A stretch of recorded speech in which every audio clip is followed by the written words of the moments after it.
6 signs that you're masculine. Now, there's been a lot of videos on YouTube recently that have inspired this. And, you know, I've obviously got quite a muscular physique. Most of you guys who've watched my videos have seen this, and that's nice. It's good. It's good to look a certain way. You don't want to look feminine or like prey.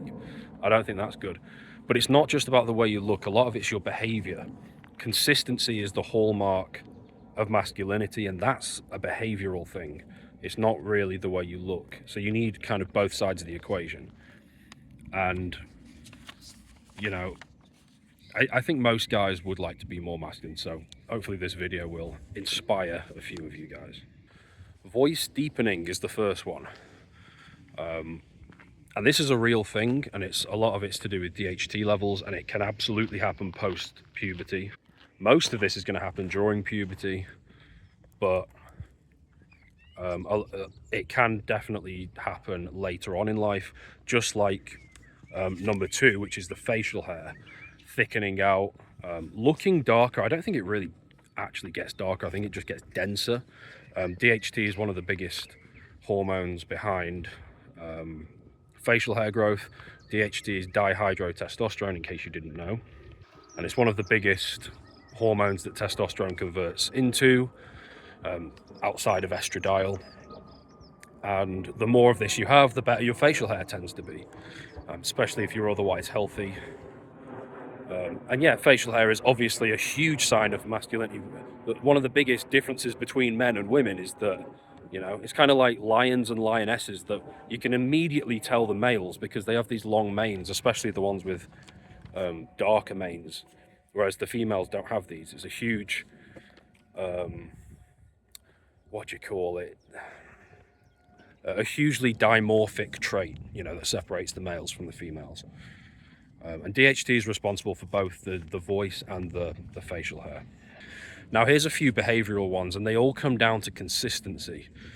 These dudes, I swear this is on the rise now. I've had certain clients in the past who are like this, and unfortunately, this is just like a societal norm at this point. And it's these guys that are really erratic. They're all over the place. They're up and down. They're indecisive. They're hopping from one thing to the next. And they're trying to pop a million pills, and they can't sleep, and they're having panic attacks, and they're frantically. And you can gauge a dude's energy levels by how he texts you. When you get 15 messages inside of 2 minutes and they're all like one line, it's really annoying because your notifications are constantly pinging off. It's also like, it's very feminine. It's like, just send it all in one message. Why are the 15 messages popping up? Like, it's also like a frantic give me attention thing. It's like, just send it in one message. It's really, really effeminate behavior, but it's this erraticism. Consistency is far more masculine. And I say this, consistency not just in your decision making, but in your mood. Even things like libido. 7 days a week is far more consistent than 2 days a week, you know. Consistency in the gym, consistency with sticking to your goals. These things are far more masculine, and they don't have anything to do with how you look. It's one thing looking masculine.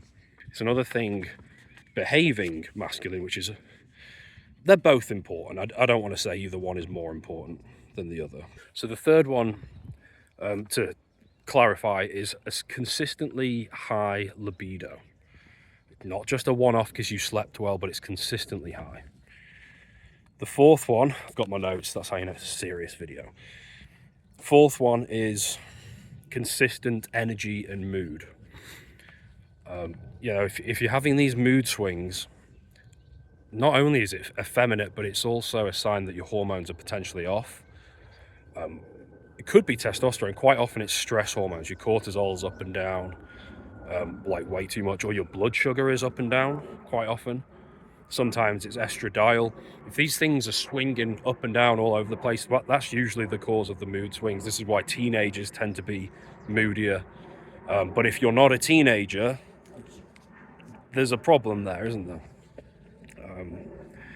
And so, yeah, consistent mood and energy is a huge sign of masculinity, and it also makes life a lot easier. Fifth one is training goals come easy, or relatively easy. They're never easy, but they come relatively easy. And this isn't just gaining muscle. This can be endurance as well, and success with your HIIT trainings, so sprints, things like that. Because you're recovering from your training. You train hard, you recover, you get better.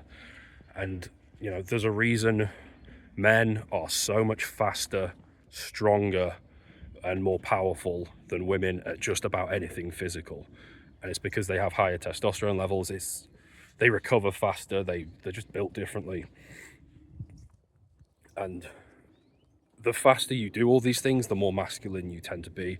It's not a good sign if you're training really, really hard and then there's just no progress. It's a sign that your testosterone could well be low, estrogen's too high, prolactin's too high, could be anything. It's certainly not a very masculine sign. Whereas when you're gaining muscle in the gym easily, you can see the results in the mirror every morning, which is obviously quite motivating. Or whether you're timing yourself because you're doing some sort of endurance thing, or sprints, hill sprints. That's a very good sign. Progress. The sixth one, and this is possibly the biggest one, is emotional control. Now this goes back to my point of it's no good. It's not no good. You don't just want to look masculine. There's these videos. There's been a few recently, within the past 6 months or so, of these like bald, roided out bodybuilder guys acting like children. Just absolutely no emotional control. So to give you some examples, there was one guy who, you might have seen these videos, quite a lot of you, because they're pretty viral. There was one bald dude on an interview, I think it was with Fresh and Fit. I don't see the point of their content, to be honest, but a lot of whining going on. But there was like an interview, they were sat on a stage, and one guy with bald dude was threatening some comedian guy, and he just looked like an idiot. Because if you're not willing to back up the threat, you look childish.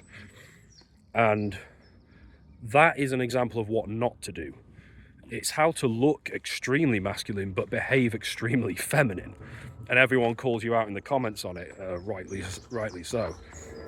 And then there was another bald dude who had a go at Jeff Nippard and like grabbed him by the throat, pushed him over, and again, people were calling him out left, right, and centre correctly because he's got no emotional control.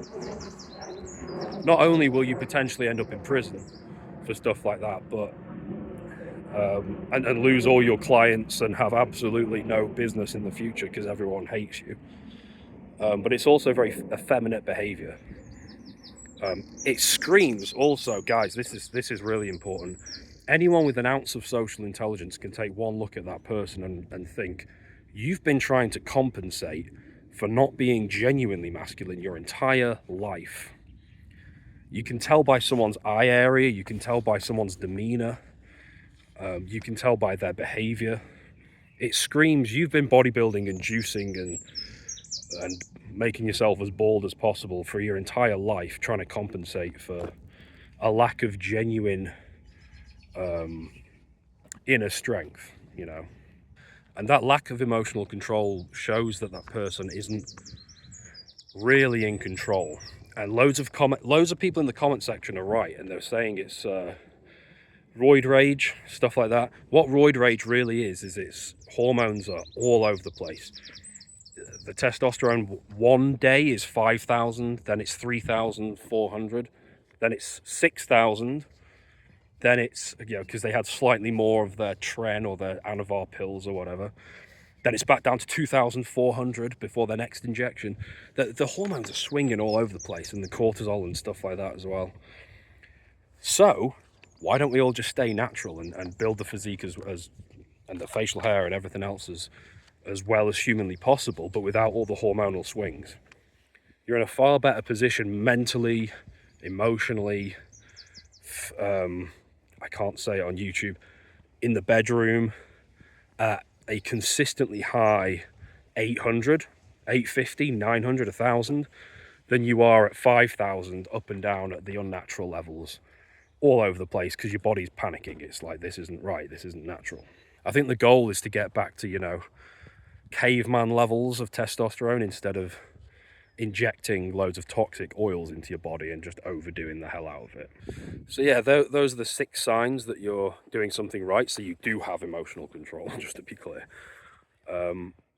If you want some more like how-to information, check out the 10 testosterone non-negotiables video. It's very popular right here. Gives you a bit more clarity on exactly what to do to have these 6 benefits. I'll see you in that video.